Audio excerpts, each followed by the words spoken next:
할렐루야. 아멘. 주일 예배 나오신 여러분 모두를 예수 이름으로 열렬히 환영합니다. 주일 예배 나오신 저와 여러분에게 주시는 우리 아버지 하나님의 따끈따끈한 말씀은 마가복음 11장 12절로 14절 말씀이 되겠습니다. 우리 다 함께 합독할 텐데요. 제가 가진 개역개정 신약성경에 보니까 74페이지 나와 있습니다. 우리 함께 합독합니다. 시작. 이튿날 그들이 베다니에서 나왔을 때에 예수께서 시작하신지라 멀리서 잎사귀 있는 한 무화과 나무를 보시고 혹 그 나무에 무엇이 있을까 하여 가셨더니 가서 보신즉 잎사귀 외에 아무것도 없더라. 이는 무화과의 때가 아니니라. 예수께서 나무에게 말씀하여 이르시되 이제부터 영원토록 사람이 내게서 열매를 따먹지 못하리라 하시니 제자들이 이를 듣더라. 아멘. 할렐루야. 예수님께서는 하나님 아버지의 뜻을 이루시려고 예루살렘으로 올라가셨어요. 예수님께서는 십자가에 달려 몸짓고 피 흘려 죽으심으로 그 피로 인류의 모든 죄를 대속하심으로 하나님의 뜻을 이루시려고 예루살렘 성전으로 올라가셨어요. 예루살렘으로 올라가셔서 예수님은 예루살렘 성전을 이것저것 둘러보시고는 그리고는요 저녁 때가 되어서 휴식을 취하고자 근처 베다니 마을로 내려가셨어요. 베다니 마을에서 휴식을 취하시고 그 이튿날 예수님께서는 다시 예루살렘으로 올라가시고 계셨는데 몹시도 시장하셨어요. 시장하신 예수님의 눈에 멀리 잎이 무성한 한 무화과 나무가 눈에 들어왔습니다. 예수님께서는 그 잎이 무성한 무화과 나무에게로 가서 그 무화과 나무에게서 시장한 배를 채우시기 위해서 열매를 찾고 또 찾으셨어요. 그런데 정말로 아쉽게도 그 무화과 나무에는요 열매가 없었어요. 그렇다면 여러분 여기서 질문합니다. 잎이 무성하고 또 그 무성한 무화과 나무에 왜 무화과의 열매가 열리지 않았을까요?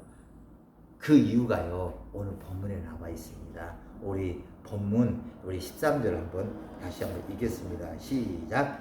멀리서 잎사귀 있는 한 무화과 나무를 보시고 혹 그 나무에 무엇이 있을까 하여 가셨더니 가서 보신즉 잎사귀 외에 아무것도 없더라. 이는 무화과의 때가 아니니라. 여러분 무화과 나무는요 무화과 열매가 맺을 때가 아니어서 잎이 무성하긴 했지만 무화과 열매를 맺지 못했던 거예요. 그런데 예수님께서는요 그 뒤 14절에 보면요 무화과 열매를 맺을 때가 아니어서 무화과 열매를 맺지 못한 그 무화과 나무를 향해서 저질에 가까운 말씀을 이렇게 하십니다. 우리 14절 한번 읽어볼까요? 시작. 예수께서 나무에게 말씀하여 이르시되 이제부터 영원토록 사람이 내게서 열매를 따먹지 못하리라 하시니 제자들이 이를 듣더라. 이제부터 사람이 내게서 열매를 따먹지 못하리라.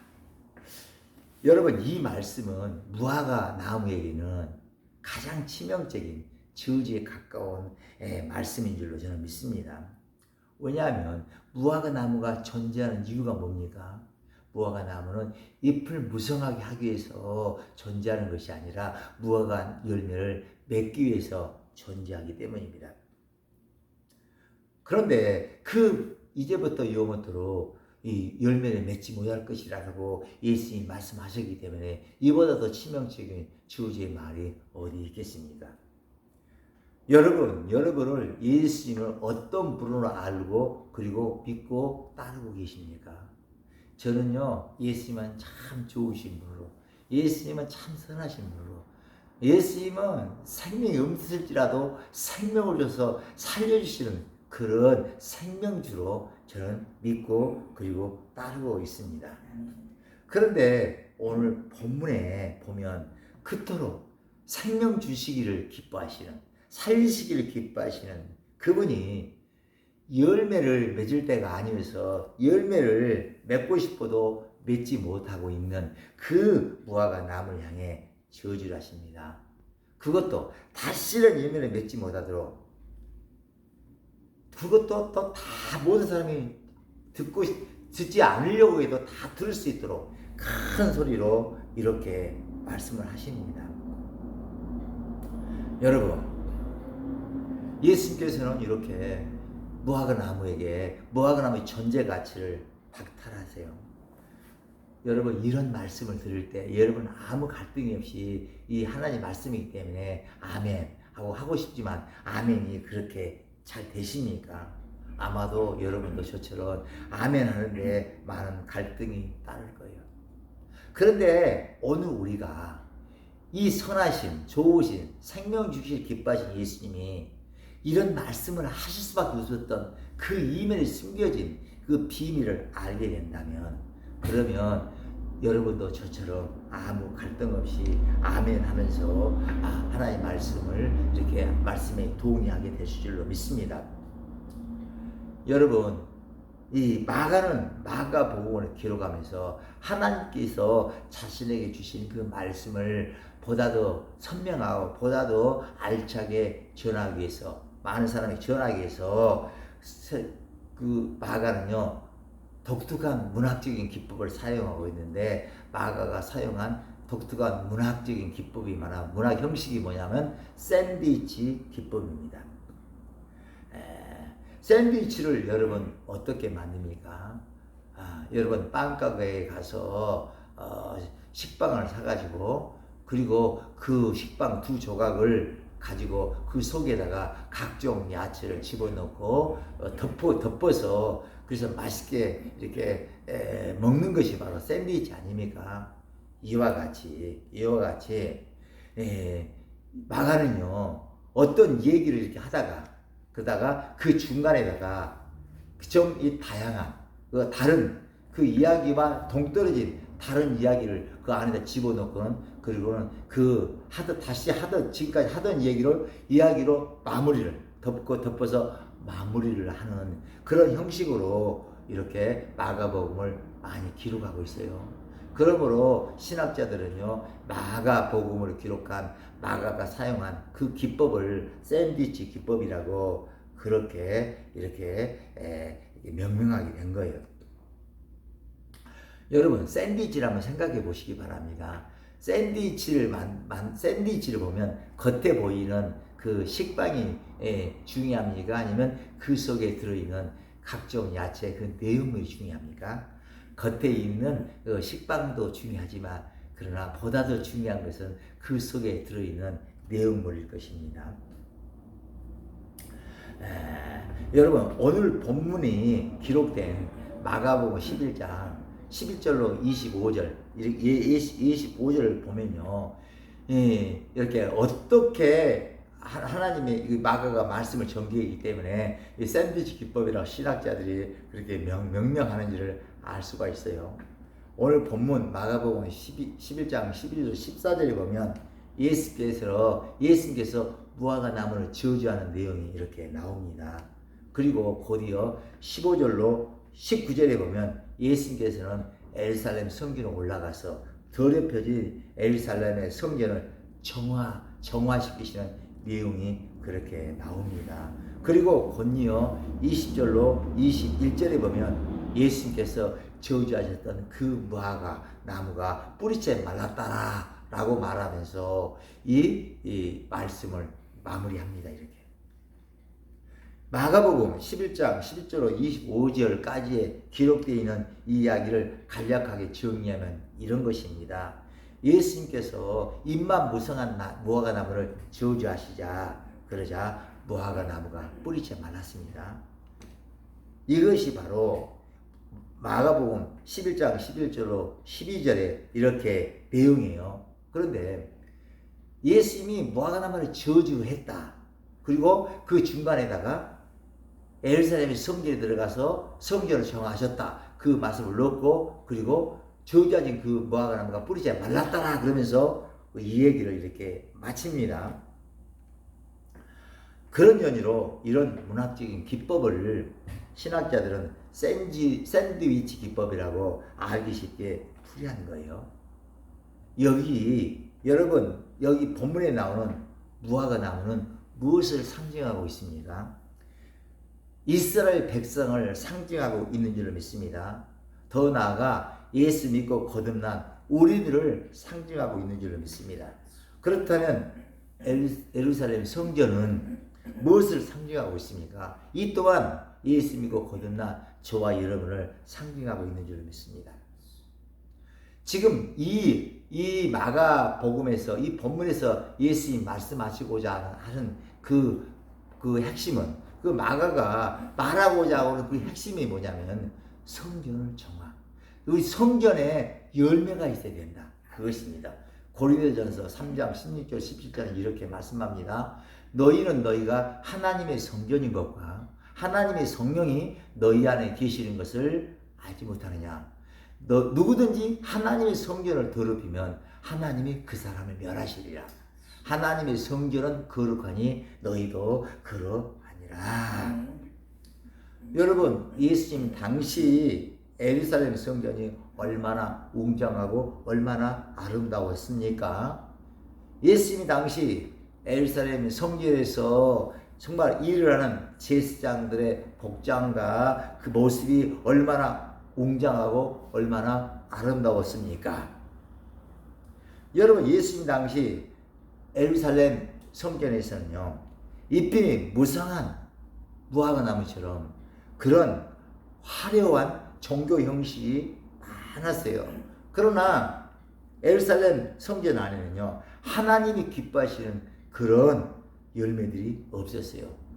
그곳에는요 세상 물결이 들어와 있어요. 장사치들이 거기 들어와 있어서 판을 쳤었어요. 예수님께서는 형식만 무성한 성전은 이렇게 저주를 받을 수밖에 없다는 것을, 멸하실 수밖에 없다는 것을 보다 더 선명하게, 보다 더 임팩트하게 가르쳐 주시기 위해서 샌드위치 기법이란 독특한 문학 형식을 사용해서 마가복음을 기록하도록 마가에게 그렇게 은혜를 베푸신 줄 믿습니다. 베드로전서 3장 3절로 4절은 이렇게 말씀합니다. 너희의 단장은 머리를 꾸미고 금을 차고 아름다운 옷을 입은 예모로 하지 말고 오직 마음에 숨은 사람을 온유하고 안정한 심령에 썩지 아니할 것으로 하라. 이는 하나님 앞에 값진 것이니라. 아멘. 여러분 신앙생활은 겉사람을 단장하는 생활이 되어서는 안 됩니다. 입만 무성한 무화과나무처럼 그렇게 겉사람을 화려하게 치장하는 그런 생활이 되게 해서는 곤란합니다. 신앙생활은 마음에 숨은 사람을, 즉 속사람을 날로 새롭게 해야 하는 줄로 믿습니다. 속사람을 날로 알차게 탱글탱글한 포도열매처럼 탱글탱글하게 그렇게 만들어 가야 하는 생활인 줄로 믿습니다. 여러분 예수님의 재림의 때가 문 앞에 가까이 와 있습니다. 그러므로 우리는 무엇보다도 먼저 예수 피로 심령 성전을 깨끗하게 정화시키고 그리고 지속적으로 성령의 기름을 받으면서 성령의 9가지 열매가 풍성하게 우리 심령 속에 우리 마음 속에서 주저리 맺히고 익어가고 또 익어가야 되는 줄 믿습니다. 세월을 아끼라 때가 악하니라. 여러분 하나님께서는 무슨 의도를 가지시고 무화과 나무를 지극정성으로 그렇게 재배하시는 걸까요? 입만 무성하게 만들어서 주변 경관을 아름답게 조성하기 위함일까요? 아닐 것입니다. 왜냐하면 무화과 나무는 주변 경관을 보기 좋게 만드는 그런 간상수가 아니기 때문입니다. 열매를 많이 맺혀야 하는 유실수이기 때문입니다. 여러분 하나님께서는 입만 무성한 형식만 무늬만 겉만 화려한 그런 이스라엘을 만드시려고 이스라엘을 택하신 것이 아닙니다. 그렇습니다. 하나님께서는 입만 무성한 간상수 같은 그런 사람을 만드시려고 저와 여러분을 부르신 것이 아닙니다. 입은 좀, 겉은 좀 그렇게 화려하지 못해도 수수해도 그래도 속에서는요 성령의 9가지 열매가 탱글탱글 주저리주저리 맺히고 농익어 가기를 원하시고 또 원하시는 줄로 믿습니다.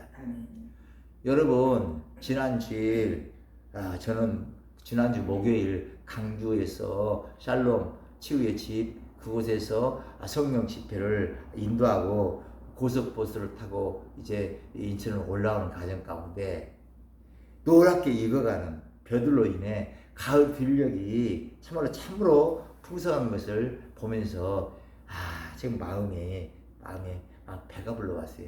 그냥 보기만 해도 배가 부르더라고요. 여러분 예수님은 곧 재림하십니다. 그러므로 지금은 그 어느 때보다도 신령 성령을 정화하고 또 정화의 때입니다. 그리고 성령과 능력으로 늘 기름 부음 받고 그리고 풍성히 그 성령의 9가지 열매를 맺혀야 할 때인 줄로 믿습니다. 여러분 신앙생활을 무화과 나무에 잎이 무성한 그처럼 그렇게 겉만 무성한 그런 겉만 웅장하게 하는 그런 그 신앙생활을 배워서는 안 돼요. 겉은 수수할지라도 속에는요 속에 성령의 9가지 열매가 풍성하게 열려야 하는 줄로 믿습니다. 여러분요 겉만 무성하고 형식만 무성하고 그 겉만 번지르르 하고 속이 차 있지 아니하면 예수님이 재림하실 때 버림을 받을 수도 있다는 사실을 오늘 본문 속에서 우리는 깊이 깨달아야 될 줄로 믿습니다. 예수께서 나무에게 말씀하여 이르시되 이제부터 영원토록 사람이 내게서 열매를 따먹지 못하리라 하시니 제자들이 이를 듣더라. 하나님께서는 저와 여러분의 신령 성전을 정화시키려고 저와 여러분 주변에다가 이런저런 사람을 이런저런 환경을 배치해 놓으셨습니다. 저와 여러분의 눈에서 들보를 제거하시려고 눈에 티가 있는 그런 사람들을 저와 여러분 곁에 배치해 놓으셨어요.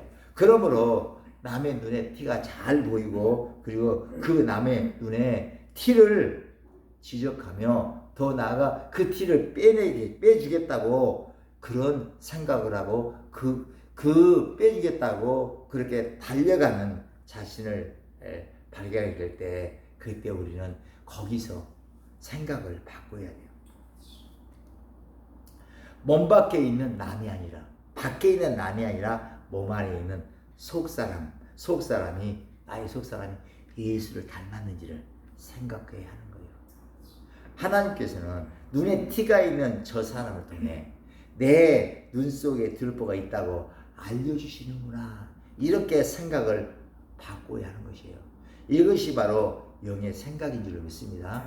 로마서 8장 6절에 이렇게 말씀합니다. 육신의 생각은 사망이요 영의 생각은 생명과 평안이니라. 그런데 여러분 이렇게 육신의 생각을 영의 생각으로 바꾸는 것이 그렇게 말처럼 쉽지가 않습니다. 그러나 예수 피를 지속적으로 뿌리고 바르고 덮음으로 성령의 능력을 기름 부음 받게 되면 그러면 육신의 생각이 조금씩 영의 생각으로 바꾸어 가게 되는 줄로 믿습니다. 잎이 무성한 그런 종교인일지라도 지금부터라도 우리가 오늘 말씀 속에서 깨달음을 얻고 은혜를 받고 지속적으로 우리 심령에 예수피를 뿌리고 바르고 덮고 그리고 성령의 능력으로 다 기름을 받게 된다면 그러면 예수님께 정말로 축복받는 예수님께 사랑받는 예수님을 기쁘시게 하는 그런 무화과 나무가 될 줄로 믿습니다. 여러분 선하신 우리 아버지 하나님께서는 저와 여러분을 무화과 나무로 택해 주셨습니다. 영적 이스라엘이 되게 하셨습니다. 하나님의 성전이 되도록 하셨습니다. 그런데 선하신 좋으신 전능하신 우리 하나님께서 왜 이렇게 코로나19와 같은 이런 역병들과 그리고 고물가, 고환율 이런 그런 고유가와 같은 이런 환경들로 우리를 마치 샌드위치처럼 우겨 싸도록 하시고 이렇게 우리를 답답하도록 이렇게 하시는 걸까요? 저는 그 이유를 복음성가에서 얻었는데요. 이런 복음성가가 있잖아요. 사람을 보고 세상을 볼 때 만족감이 없었네. 나의 하나님 그분을 뵐 때 나는 만족하였네. 그렇습니다. 이러한 고백을 하도록 해서라도 돌이켜 몸 안에 계신 예수님께로 향하도록 하시기 위해서 하나님은 그러신 줄로 믿습니다. 코로나19를 잘 선용하시도록 기름 부으며 여러분 모두를 예수님으로 축복합니다. 모쪼록 코로나19와 고물가, 고환율, 고유가를 잘 활용하심으로 심령 성전을 늘 정화하시도록 기름 부으며 여러분 모두를 예수님으로 축복합니다. 모쪼록 성령의 9가지 열매를 주저주저 맺히고 그게 농기가 가도록 하는 여러분 모두가 되시도록 기름 부으며 여러분 모두를 예수 이름으로 축복합니다. 자, 이제 우리 본문 말씀 다시 한번 우리 합독하시고 주기도만 하심으로 오늘 설교를 모두 마치도록 하겠습니다. 시작. 이튿날 그들이 베다니에서 나왔을 때 예수께서 시장하시니라. 멀리서 잎사귀 있는 한 무화과 나무를 보시고 혹 그 나무에 무엇이 있을까 하여 가셨더니 가서 보신즉 잎사귀 외에 아무것도 없더라. 이는 무화과의 때가 아니니라. 예수께서 나무에게 말씀하여 이르시되 이제부터 영원토록 사람이 내게서 열매를 따먹지 못하리라 하시니 제자들이 이를 듣더라. 아멘.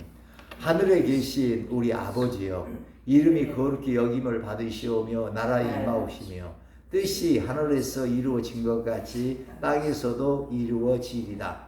오늘날 우리에게 일용할 양식을 줍시고 우리가 우리에게 죄 지은 자를 사하여 준 것 같이 우리의 죄를 사하여 주옵시고 우리를 시험에 들게 하지 마옵시고 다만 악에서 구하옵소서.